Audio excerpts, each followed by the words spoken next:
So, in today's video, I'm going to be doing my top 10 favourite episodes from the 4th Doctor's era, Tom Baker. So, at number 10, I chose The Horror of Hank Rock. Now, I like the story because it's, like most Tom Baker stories are good. What I didn't like about this, you could see the sets were sets and they weren't filmed outside. At number 9 is The Destiny of the Daleks. What I like about this story is that it's a Dalek story. I like most Dalek stories, but I didn't like about it just wasn't that good of a story. Does that make sense? At number 8 is The Talon of the Winged Cheyenne.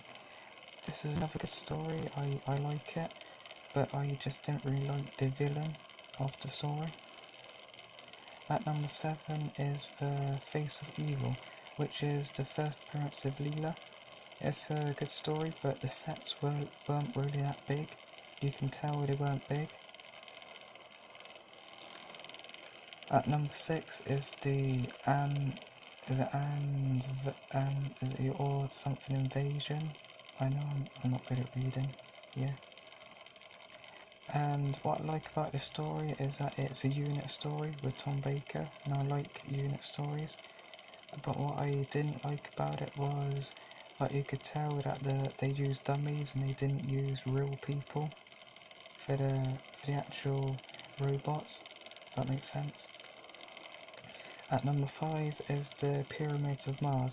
Now, this is the first story I ever saw of the classic era. What I like about it is that it's the first appearance of Morpheus from the first one from the Three Doctors. And what I didn't like about it is that it just wasn't that good of a story.